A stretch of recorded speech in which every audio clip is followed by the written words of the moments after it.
Исәнмесез, хөрмәтле тамашачылар, Яңа гасыр каналында Кым сәгате тапшыруның чираттагы чыгарылышы. Бүген студиябызның кунагы тарих фәннәре докторы, профессор Фәйзелхак Ислаев. Фәйзелхак әфәнде, исәнмесез. Исәнмесез. Иң беренче чиратта Фәйзелхак әфәнде тамашачыларны сезнең белән таныштырып китик әле. Сез үзегез тумышыгыз белән Пермь өлкәсенең Октябрь районы Уразмәт авылыннан 20 яшькә кадәр бер кайда да чыкмыйча дип әйтик, авылда үскән, тәрбияләнгән кеше. Шулай. Ул чор бит инде сез сугыштан соңгы чор баласы, әле телевидение юк, радио юк, электр уталы соңрак килә әйеме.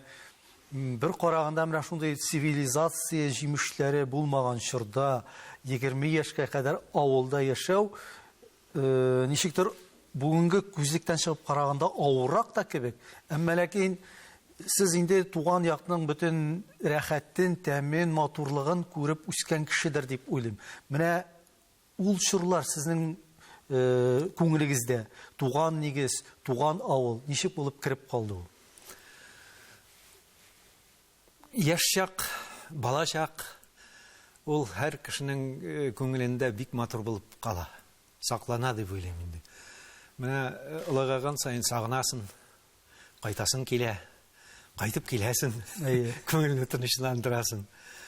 Без сугыштан соң туган балалар, минем әти сугыштан 45 елның февраль айында кайткан. Һәм мин туганмын декабрь айында. 46 елда. 45 елның декабрьнең соңгы көннәрендә туганмын. Шулай булуга карамастан, минем әти ул вакытта госпитальдә яткан. Аңа операция ясаганнар. Мин тугач та ул әле кайта алмаган. Һәм миңа исем дә кушмаганнар. Әти кайткач кына миңа исем кушканнар, һәм 2нче гыйнвар дип язганнар миңа. Шуңа күрә мин 2нче гыйнвар баласы булып йөрим. Әшин барлыкта минем төгәл датаны белүче юк хәзер. Мин декабрьнең ахырында туган бала инде. Сез җиңү елы баласы инде. Нәкъ шулай.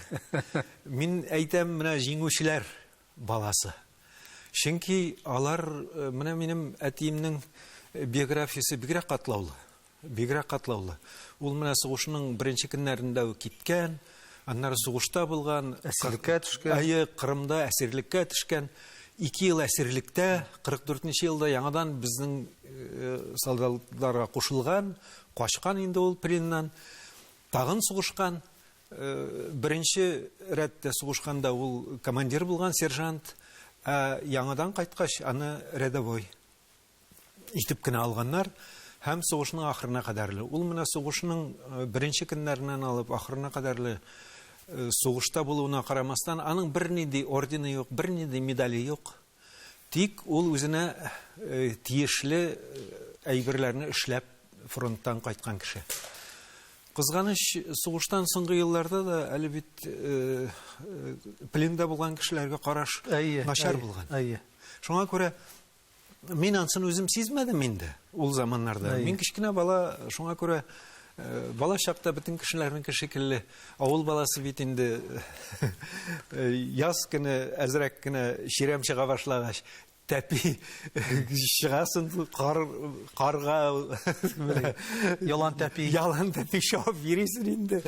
Менә шулар истә калган инде. Чөнки безнең тора торган өебез шундый мәйданның пишмагында иде. Шуңа күрә анда кар алдан рей, һәм бала чагалары авылныкылар җыелабыз да без анда уйныйбыз инде. Менә шулар күңелдә калган. Сез 10нчы сыйныфны битергәнче белемне татар телендә алгансыз. Әйе. Ана телендә. Әйе. Бүгенге көндә дип әйтик, Пермь өлкәсендә, шәхсән менә сезнең районда, сезнең авылда милли мәгариф хәзер ни хәлдә?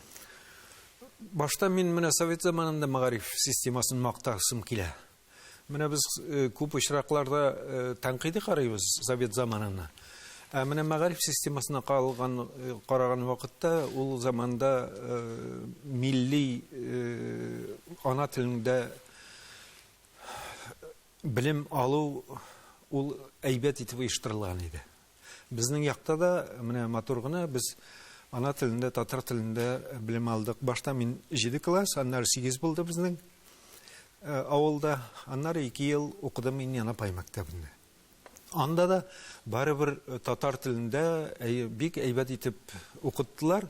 Шуңа күрә менә мин татар чагына укып чыксам да, урысчасын шамалыгына белсәм дә, мин барыбер фәннәр буенча менә конкурентоспособный дип әйтим инде хәзерге заманча.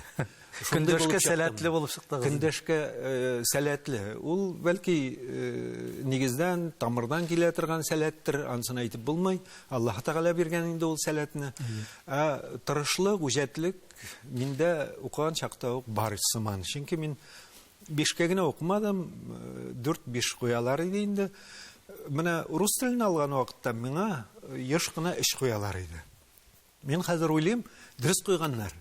Һәм шулай итеп мине өйрәткәннәр урысчага. Стимул булган сезгә тагын да укырга, әйме? Укырга стимул булган. Менә мин ул чакта әзрәк кенә моның белән бик килешми идем инде, чөнки башка фәннәр буенча минем оценкалар, билгеләр әйбәт. Русча кайчакта эш чыга иде инде. Менә университетка укырга кергән вакытта мин сочинение шундый әйбәт итеп язганмын. Укып беткәч, бөтен документларны тапшыралар бит. Мин укып карадым, үзем аптырадым, әйтем, ничек итеп яздым икән мин моны дөрес итеп. Ялгышлыклар әз генә бар, но дөрес куйганнар инде анда. Әйбәт язылган. Сез әйтеп киттегез, туган якларга сагынганда кайтырга туры килә дип. Менә милли мәгариф мәсьәләсендә сез 10 сыйныфны татар телендә укыган кеше бүгенге көндәге буын аларга нинди мөмкинлек бар ана телендә укырга? Кызганыч, аларга бернинди мөмкинлек юк. Ни өчен?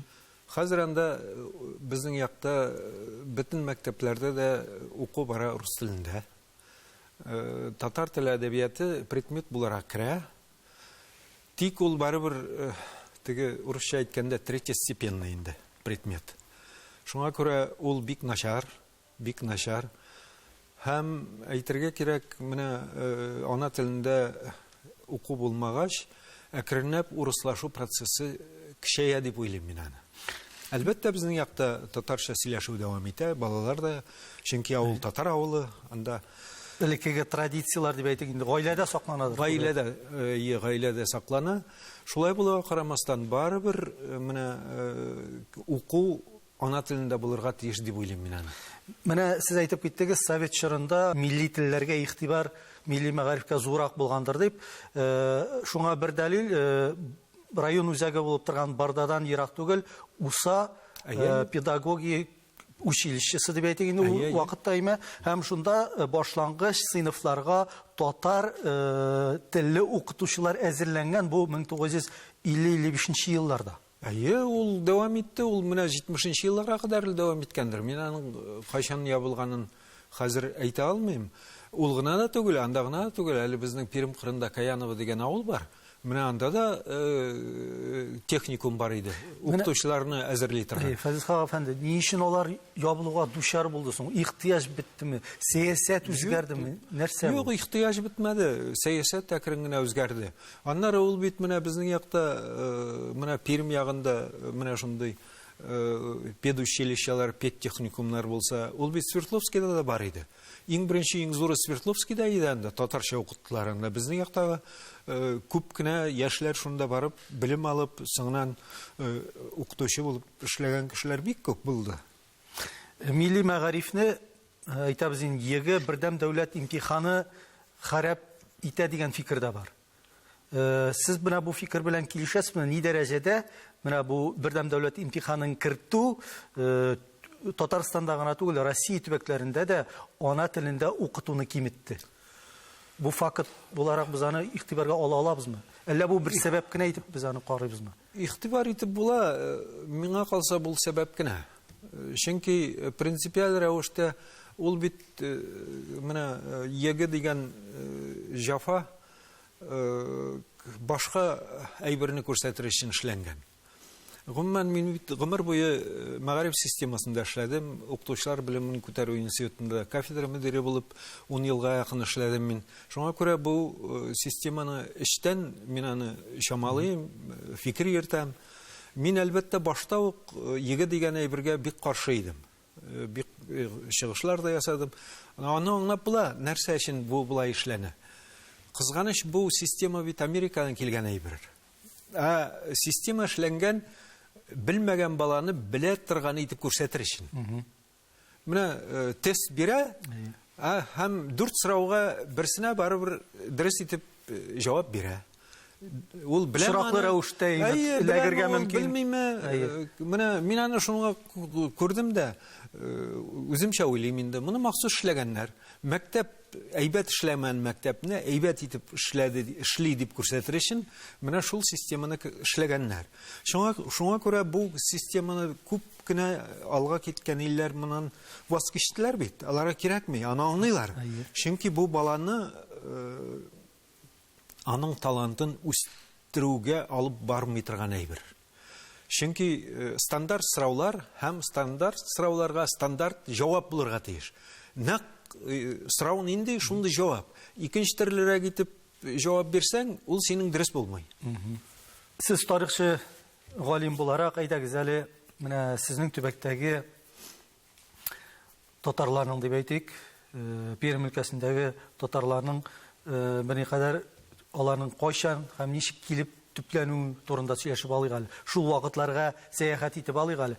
Сез үзегез галим буларак инде аларны шулай ук тарихын өйрәнгән кеше бит инде. Нәрсә дип әйтерсез бүгенге көндә менә Пермь татарларының тарихына бәйле фактларны? Мин үзебезнең якның тарихы белән башта шөгыльләнмәдем. Минем бит башта минем тарих КПСС тарихы. КПСС тарихы иде. Аннары мин гражданнар сугышы белән кызыксындым. Аның буенча шактый гына хезмәтләр эшләдем. Аннары менә монда Казанга килгәч, ул 93 ел була инде. Менә ул вакытта башланган иде татарларның барлык төбәкләрдә яшәгән татарларның тарихын эшләү. Ул көнүзәк мәсьәләгә әйләнде. Һәм төрле төбәкләрдән менә шундый галимнәрне җыя башлаган вакытка туры килеп, мин монда килеп эләктем инде Казанга. Шул агымга. Монда әйтергә кирәк, Рәшит миңа бик нык ярдәм итте. Безнең якның Рәшит Яхбаров, чөнки башта аның белән мин сөйләшкән идем.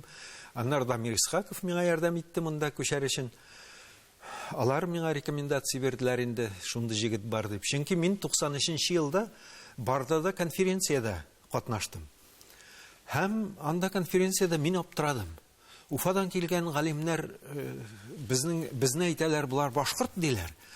Казаннан килгәннәр барысы да, алар әйтәләр татар диләр. Ике якка тарталар. Тарталар. Һәм уртак фикер тумаганда. Мин шул чакта бик нык уйланам инде. Мин әйтәм, кем соң без? Кем соң без? Һәм әкрен генә мин өйрәнә башладым инде. Һәм хәзер минем үз фикрем бар. Ул әлбәттә әдәбиятта эшләнгән инде, язылган. Монда иң беренче безнең тамырларыбыз төрки халкы тамыры. Әйтергә кирәк, менә безнең Пермь төбәктәге тарихчылар, Пермь төбәгендә яшәгән татарларның тамырлары угрофин халыкларыннан дип әйтә. Ягъни, мәсәлән, алар татарлашкан. Менә чит халык татарлашыр өчен монда бит татар яшәргә тиеш. Ул яшәмәсә, кем татарлаштыра аны? Шуңа күрә минем фикерем шундый. Башта монда татар безнең төрки бабаларыбыз яшәгәннәр. Һәм аларның эзләре бик яхшы салынып калган анда. Аны табагына белергә кирәк. Менә мисал өчен безнең яктагы елгаларның исемнәрендә борынгы төрки бабаларыбызның этник атамалары сакланган. Ул бик кызык. Һәм алар туп-туры әйтеп тора. Менә булар яшәгәннәр биредә дип. Аны белергә генә кирәк, һәм дөрес итеп аңлата белергә кирәк. Менә алар. Аннары икенче яктан менә Болгар дәүләте туганнан соң безнең як белән болгарлар бик яхшы мөнәсәбәттә булганнар. Һәм безнең якта менә хәзерге Кудымкар дигән шәһәр бар. Аның янәшәсендә Рождественский дигән городище булган инде, шәһәрчек. Менә шул шәһәрчекне казганда мәчет казып чыгарганнар. Һәм ул карый 10-нчы гасырга. Димәк, монда әле ислам дине килгәч, монда рәсми рәвештә ислам дәүләтенә әверелгән болгарлар ислам динен безнең якта да таратканнар, мәчеттә булган. Әйе. Ул бит үзенә күрә шул кадәр кызык әйбер. Һәм мин шулай дип уйлыйм, алар мәчет төзеп кенә калмаганнар бит. Анда алар бит сәүдә иткәннәр монда. Һәм аларның үзенә күрә факториялар да булган инде, алар бирдә яшәгәннәр. Һәм аннары болгарлардан соң Алтын Урда чорында да шундук әйбер дәвам иткән. Һәм мин уйлыйм инде, әкренләп ул татар халкы үзенең тамырын җәйгән биредә. Әлбәттә, аның турдан-туры әйтүче менә этник атамалардан башка мәгълүматлар юк. Шулай булуга карамастан шамалап әйтергә мөмкин. Чөнки уртада, Урал уртасында аерым гына булып кала алмый. Ул төрки бабаларыбызның җире булган һәм безнең бабаларыбыз яшәгәннәр дип уйлыйм инде. Мәгълүм ки, менә безнең бөек шагыйрыбыз Габдулла Тукайның да нәсел җипләре дип әйтик, Пермь өлкәсенең Барда районына барып туташайын. Бу инде расланган факт, шулай бит. Мин үзем мәсәлән аның шулай икәнлегенә шаһит булган кеше, моннан берничә дистә ел элек Тукайның бабасы яшәгән Шиле авылындагы мәчетне Барда җирлегеннән килеп төзекләндереп киттеләр. Ул чорда инде ул безнең өчен шаккатмалы хәл булды. Ничек инде Тукайның бабалары шулай ерактан булган микән дип сез тарихчы буларак менә бу юнәлештә тагын нинди фактларны искә алыр идегез? Менә мин үзем Габдулла Тукайның безнең яктагы эзләре буенча үзем махсус эзләнгәнем юк. Но мин аны аңлыйм, ул бит аның бабасы шигырьләр дә язган, шуңа күрә шигырьләрендә Кajмакты дип әйткән, хәзерге Барда авылын элекке заманда Кajмакты авылы дип атаганнар. Ул менә Кajмакты дип язган инде. Монда нәрсә дип әйтәсем килә инде. Ул Тукайның бабасы безнең яктан булуы ишраклыгына түгел дип уйлыйм. Чөнки безнең як белән Татарстан җирлегендә булган татарлар һаман да аралашып яшәгәннәр. Аралашып яшәгәннәр. Шуңа күрә моның бер үрнәге генә дип әйтергә мөмкиндер. Менә соңгы елларда Файзул әфәнде безнең төбәк тарихын өйрәнү шактый активлашып китте. Моның белән безнең махсус институтларыбыз да шөгыльләнә. Шул вакытта параллель рәвештә безнең һәвәскәр тарихчылар дип әйтик инде, шул җирлектә туып үскән кешеләребез дә үзләренең туган төбәкләре турында истәлекләрен язалар, китаплар, тарихи китаплар бастырып чыгаралар.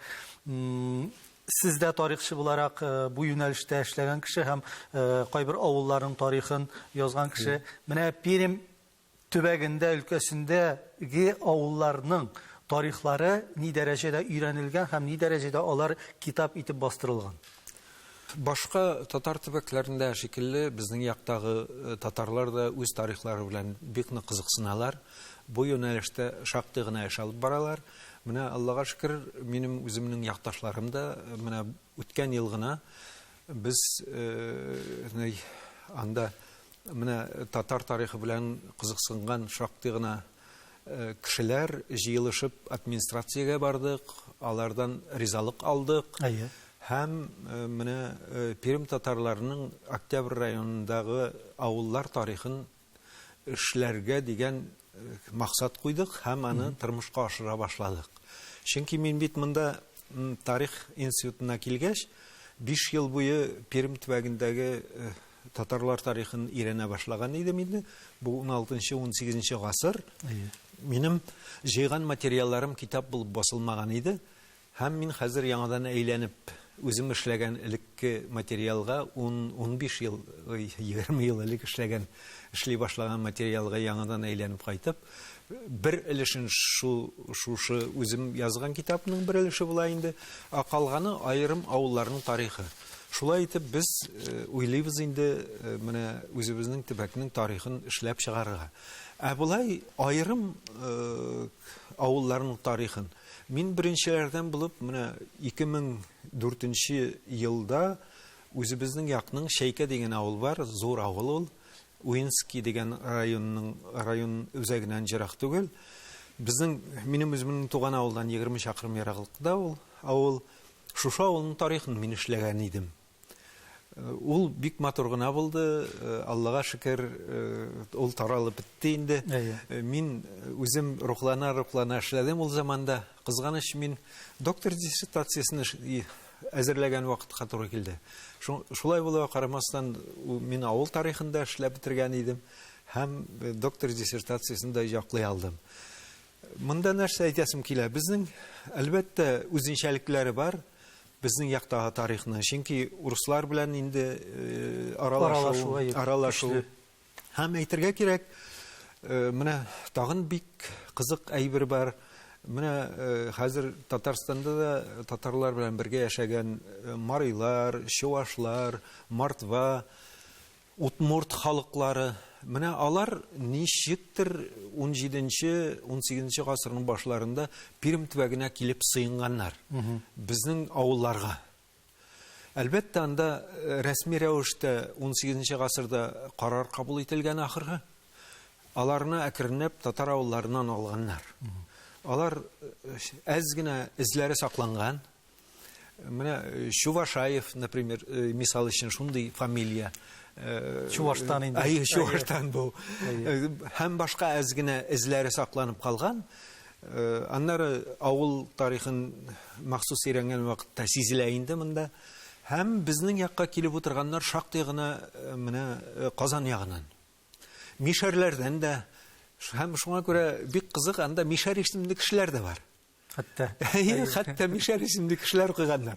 Ул мин уйлыйм инде теге бабаларын маска балаларына исем кушканнар Мишәр дип. Шуңа күрә ул үзенә күрә бик кызык инде. Һәм безнең якта менә мин үзем фикер йөртәм инде, без башкортлардан ярак. Шулай булуга карамастан, безнең яктагы 18 гасырның башында Башкортстаннан, Башкортстан территориясеннән шактый гына авыллардан кызларны алып кайтканнар. Аның сәбәбен әллә ни мин аңлап бетермим, ни өчен шулай булгандыр. Монда нәрсә, нинди сәбәп, ансы минем өчен хәзергә сер булып кала. Шулай булуга карамастан, авыл сайын диярлек 1-2 башкорт киленен табып була. Шуңа күрә без Пермь ягы татарлары турында сөйләгән вакытта башкортлар бөтенләй башкорт эзе бездә юк дип әйтсәк, ул дөрес түгел. Безнең яктагы кешедә башкорт каны бар аның. Чөнки рәттән бит инде Башкортстан. Шуңа күрә икенче төрле була да алмый. Тик әйтергә кирәк, бездә үзенчәлекле татар теле. Башкорт теленә безнең телебез әлбәттә ашамаган. Нинди чорда яшәсәк тә, Русия мәмләкәтендә тарихка караш үзгәрми. Чын объектив тарих урынына идеология белән сугарылган тарихка сияси караш яшәп килә. Галим-гуләмә тарихның чын барлыгын яктыртырга омтылса да, чынлыкта ул аны тормышка ашыра алмый. Үткәне дөрес, объектив чын барлыкта ничек булган шулай тасвирлый торган тарих беркемгә дә кирәкми дәрәҗәсендә. Бу сезнең интервьюдан бер цитата. Бу фикерегезне берникадәр шәрехләп китсәк иде әле. Татар тарихына да кагыламы бу? Әлбәттә, сүзләр. Әлбәттә Ягъни кагыла. Татарлар язган татар тарихына түгелдер инде. Ул татарлар язганына да кагыла. Тәэсир итә. Чөнки менә тарихчылар арасында шундый гыйбарә бар. Тарихны яза җиңүчеләр. Җиңүчеләр яза. Шуңа күрә җиңелгән халык тарихны яза алмый.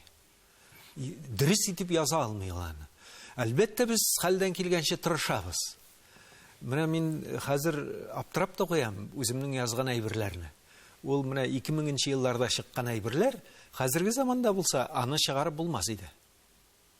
Ягъни без тарихны 100% объектив дип әйтә алмыйбыз. Юк. Чөнки тарих бит ул идеологияның үзәге.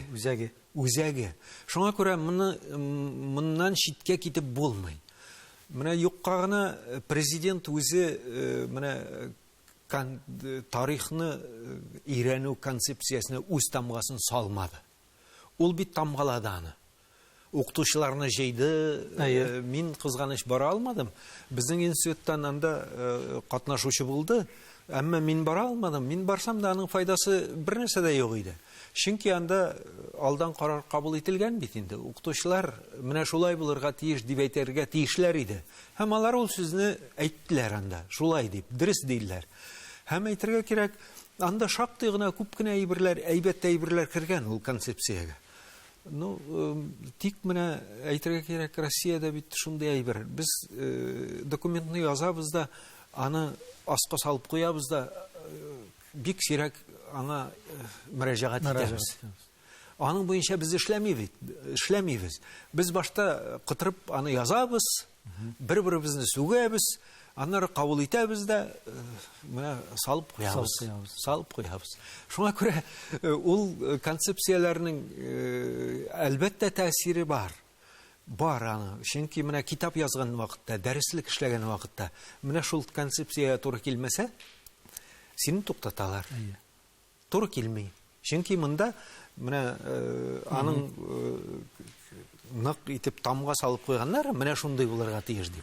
Һәм икенче төрле булырга. Шул сукмактан син чыгара тиеш түгел инде. Әйе.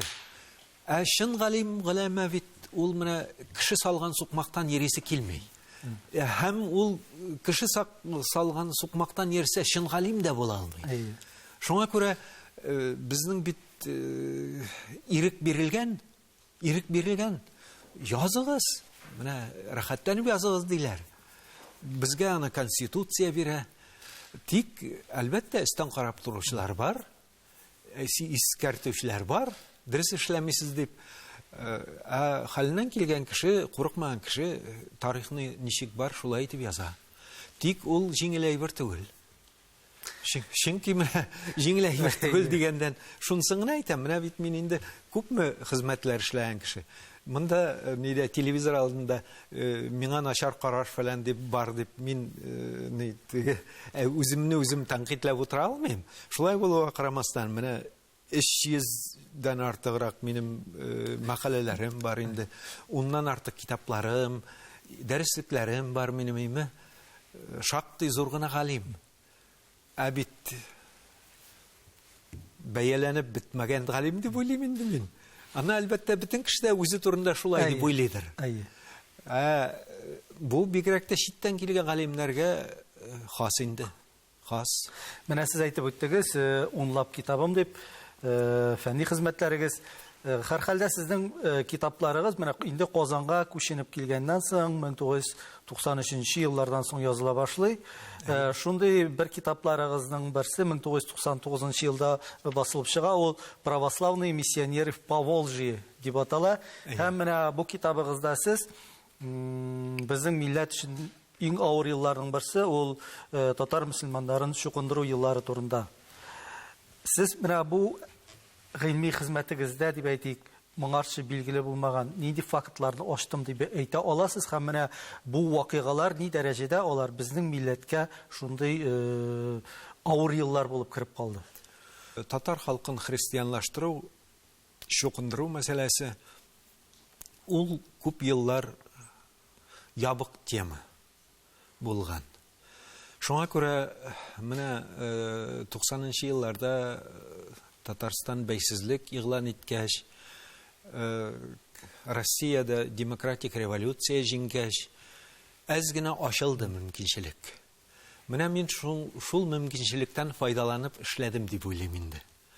Чөнки бу тема буенча фундаменталь әсәрләр юк, хәзергә кадәрле.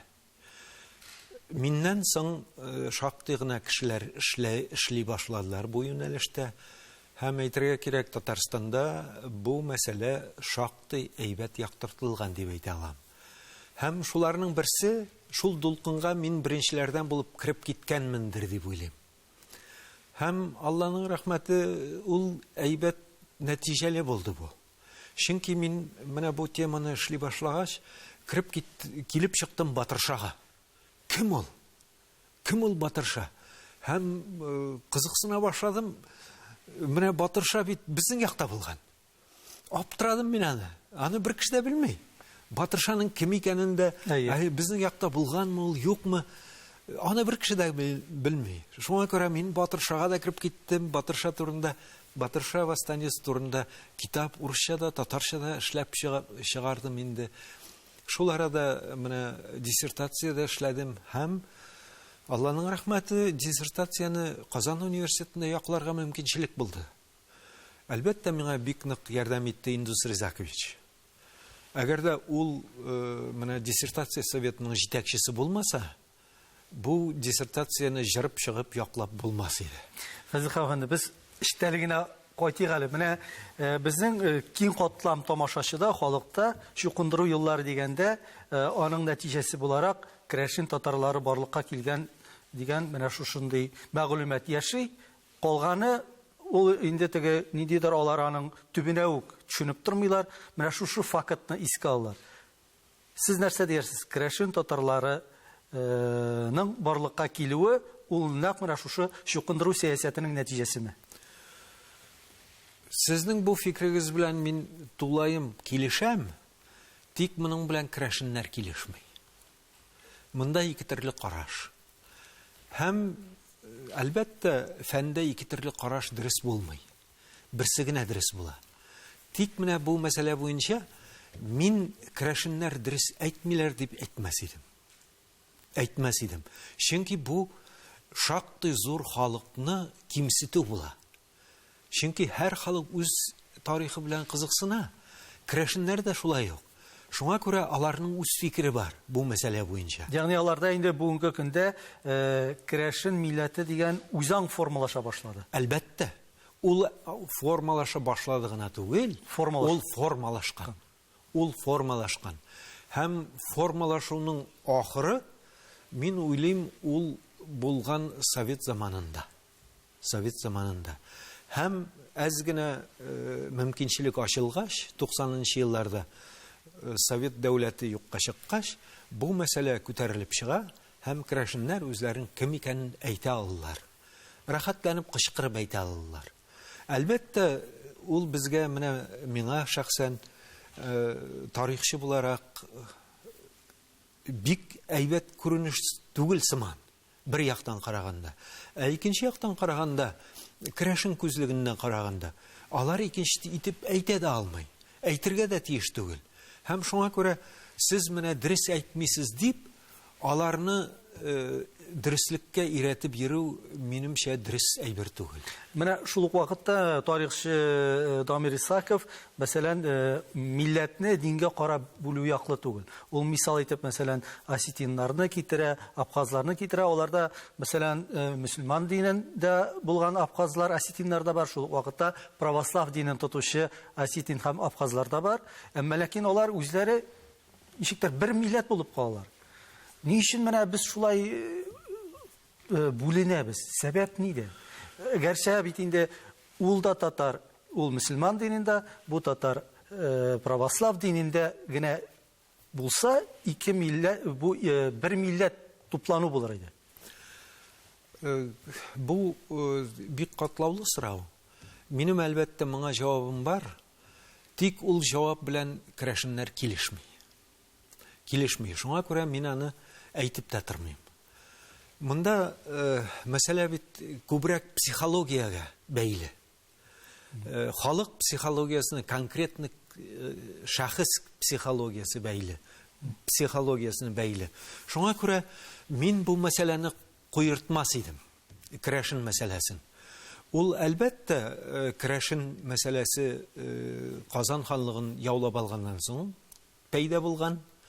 Ул махсус эшләнгән дәүләт сәясәте нәтиҗәсе. Ул тарихчы өчен яхшы мәгълүм.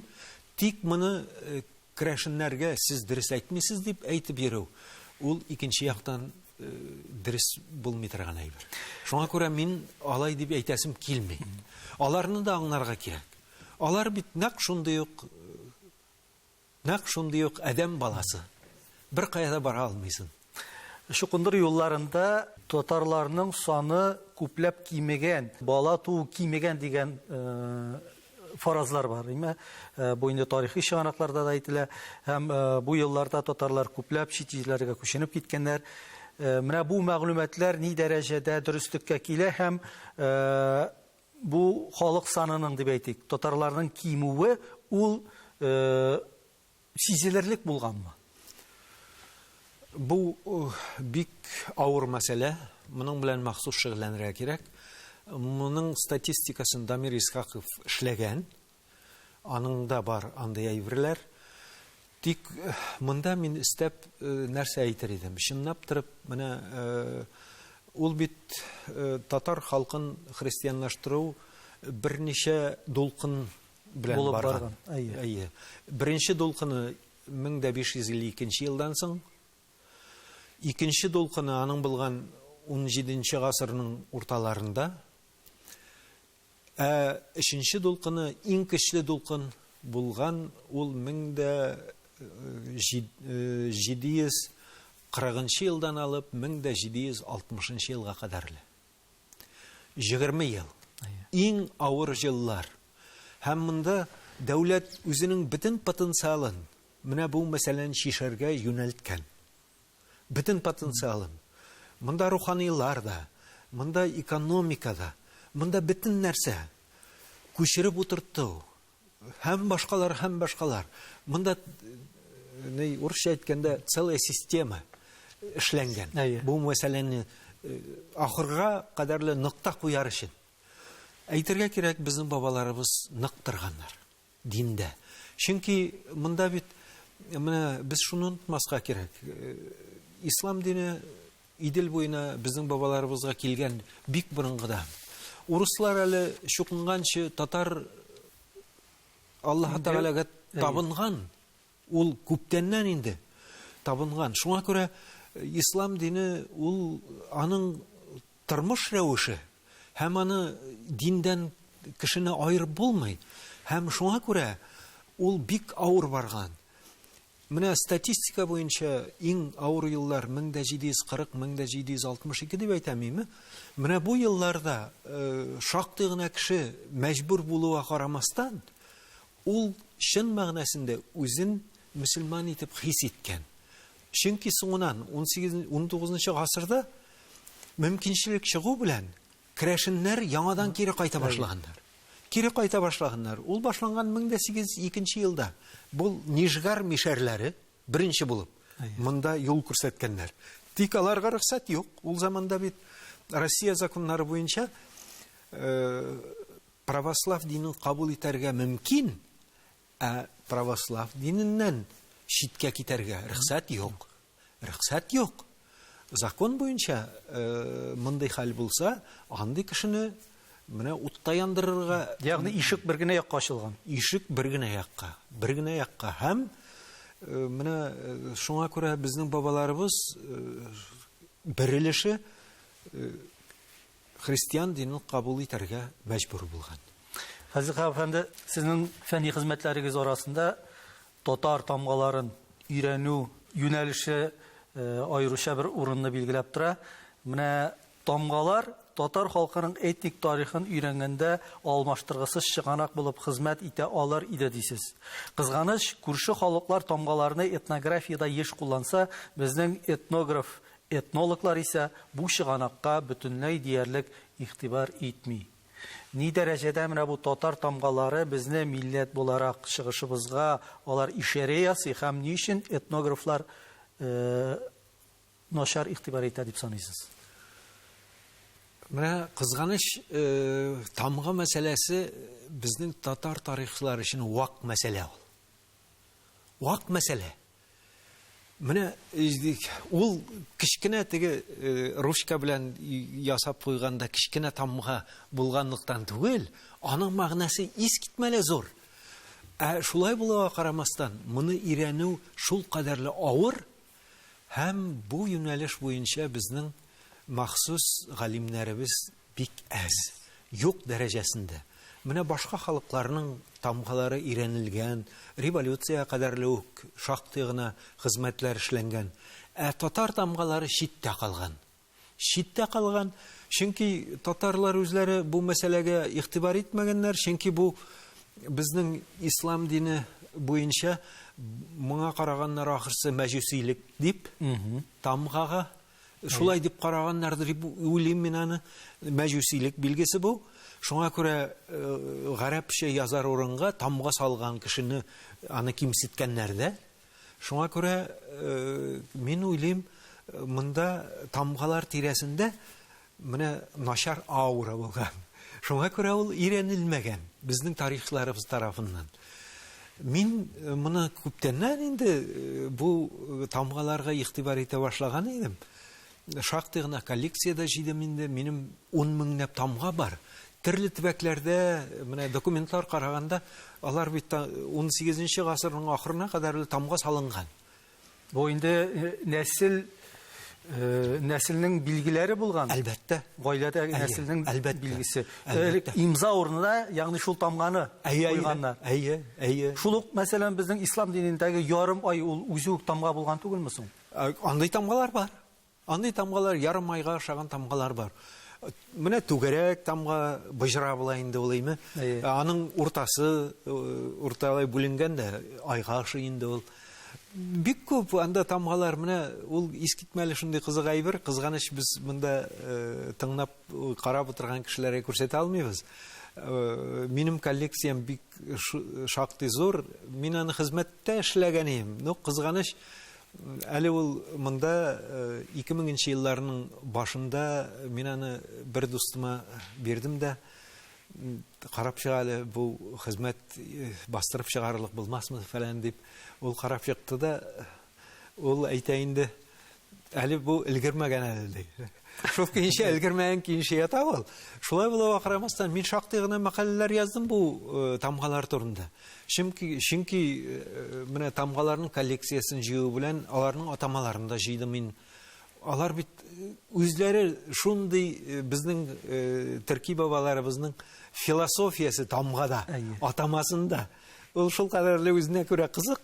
Менә Алла бирсә, алга таба бәлки яңадан әйләнеп кайтып, бу тамгаларны бастырып чыгарып булмас микән дигән уем бар.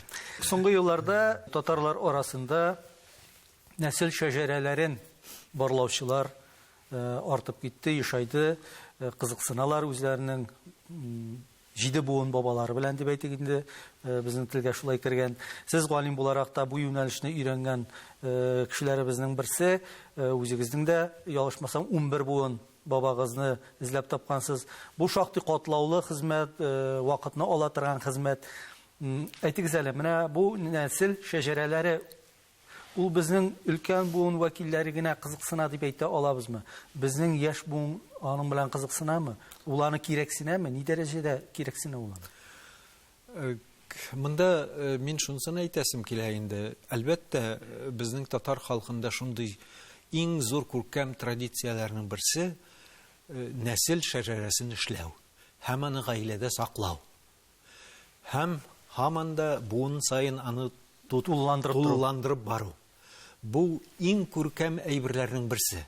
Чөнки шәҗәрә ул бит менә кешенең исемнәре генә түгел. Ул безнең чын мәгънәсендә гаилә тарихы, гаилә белән илебез тарихы, халкыбыз тарихы. Шуңа күрә мин уйлыйм инде, ул безнең онытылып бара торган традиция һәм аны яңадан тыргызырга кирәк. Мин үзем мәгариф системасында эшләгәч, моны яхшы аңладым. Һәм заманында менә ике телдә дәреслек эшләгән идек без аны. Шәҗәрә буенча. Кызганыч, рус телендә чыкты ул. Һәм әйбәт тираж белән чыкты. 10 мең экземпляр дәреслек итеп мәктәпләргә таралды. Һәм 5 ел аны мәктәпләрдә файдаланып, дәреслек итеп файдаландылар. Һәм шәҗәрә буенча шактый гына безнең мәктәпләребездә укытучылар эшләде. Менә шәҗәрәсен булдырырга теләгән кеше нәрсәдән башларга тиеш? Кая, кемгә мөрәҗәгать итәргә тиеш? Эшне нәрсәдән башларга? Эшне кагаздан башларга кирәк. Аласың кагазны һәм үз исемеңне язасың. Икенче язасың әтиеңнең, әниеңнең исемен. Аннары китә, менә аерылып, тармаклап, әти ягыннан тагында әтинең әнисен, балаларын һәм әни яктан әнинең. Күп кеше бик ерак китә алмый шул. 2-3 буын бүгенге көндә. Юк. Менә бер җиргә дә кирмичә, бір жерге архивқа бармыйша 5 буынны жеңіл генә эшләп була. 5 буынны жеңіл генә эшләп була, чөнки 3нче буын, то есть иң олы кеше үзеннән алдагы бабаларны 2 буынны белә ул. Шуңа күрә 5 буынны рәхәтләндереп эшлисең. Ondan соң инде Әлбәттә, архивлар. Менә монда бер нишкәлек бар. Бигрәк тә менә хәзер халык санын исәпкә алу сәясәте барган чорда безнең бит инде халык санын исәпкә алу документлары саклана һәм ялгышмасам 17нче гасырдан башлап теркәлгән документлар архивларда бар.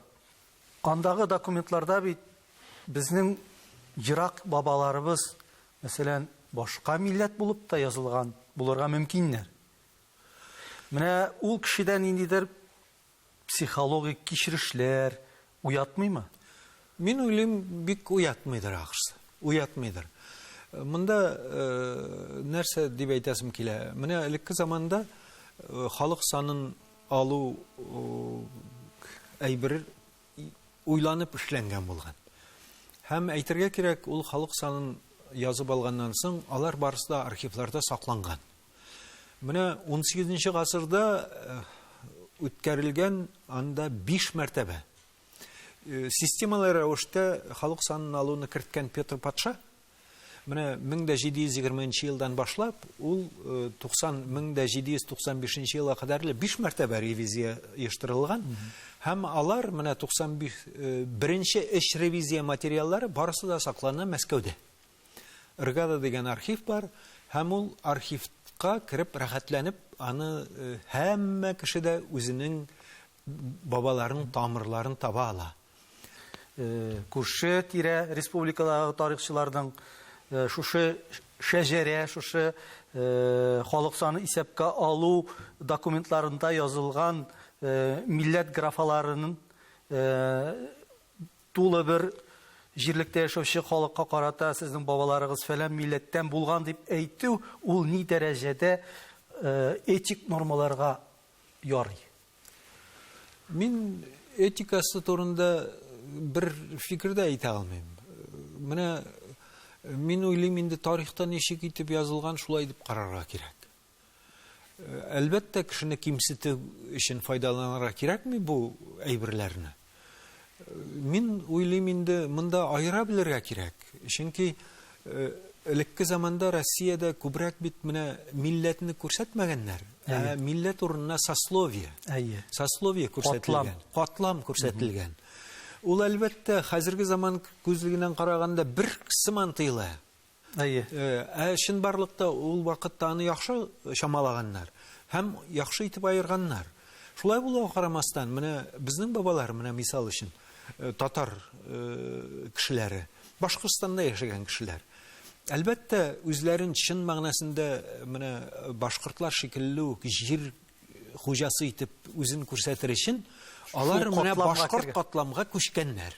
Әмма ләкин күңел халаты белән татар. Әлбәттә, татар булып калган. Аның башка бер нәрсәсе үзгәрмәгән. Менә перепис вакытында ул яздырып калдырган инде. Ягъни ул катлам, ул аерым әйбер. Милләт икенче. Ягъни катлам әле ул милләт дигән сүз түгел. Шулай дип тә карарга була. Тик аның әлбәттә бер-берсе белән мөнәсәбәте бар аның. Аның әлбәттә катлаулы мөнәсәбәт. Шулай булуга карамастан бер-берсенә ул тәэсир ясаган барыбер. Чөнки бит менә Совет заманында 1926 елда Совет власты куәтләнгәч, көчләнгәч, чын мәгънәсендә халык саны язып алганнар һәм ул вакытта бик күп башкортлар элек үзләрен ничек хис иткәннәр, шулай дип яздырганнар. Шуңа күрә татарлар бик күп анда 1926 елда, башкортлар саны кинәт кими. Кинәт кими. Аны аңлатып була, менә тарихны белгән кеше аны яхшы аңлый, чөнки тегесе элекке заманда ясалма рәвештә башкорт катламында, чөнки җирнең хуҗасы вотчинник исәпләнгән һәм аның теге канун ягынан правовое положение дип әйтсәң инде, аның икенчерәк, чөнки ул җирнең хуҗасы. Бүтін жерде де, бүтін халықта да жер бит ең зор қиммет. Шуңа күрә бүтін кіші жерінің хужасы боласы келген. Һәм Башқұртстан территориясында әлбәттә шын хужа башқұртлар гына булган. Ул Россия законы буенча шулай эшләнгән. Махсус рәвештә башка кешеләр аның хуҗасы була алмый. Тик барыбер бер закон кабул итәсен, аңа искәрмә ясарга туры килә барыбер. Шуңа искәрмә ясаганнар, мишәрләр дә шулай булырга мөмкин, аннар башкалар да булырга мөмкин. Хәзер әлбәттә менә башкорт, татар мәсьәләсен караган кешеләр менә шул әйберләрне карыйлар да, булай булганнар икән булар, ялгыш әйтәләр, булар бернинди татар түгел, бар типтәр бит диләр. Сезнең бер кызыклы фикерегезне әйтеп үтми мөмкин түгел. Гадәттә әйтәләр инде, менә шын ират ул йорт салырга тиеш, агач утыртырга тиеш һәм малай үстергә тиеш. Сез шын ират агач утыртырга, йорт салырга, шигырь язарга тиеш дисез. Нигә шулай шигырь килеп чыкты сезгә? Белмим. Мин яшьтә шигырь язып караган идем. Барып чыкмады ул мине. Ягъни бу сезнең гомерлек хыялыгыз булып калды. Шулай булгандыр ахырсы. Фәзилхан әфәнде, бик зур рәхмәт сезгә шундый менә эшкерсез, эчтәлекле әңгәмәгез өчен. Киләчәктә сезгә иҗат уңышлары һәм сәламәтлек теләп калабыз. Рәхмәт килүегезгә. Рәхмәт.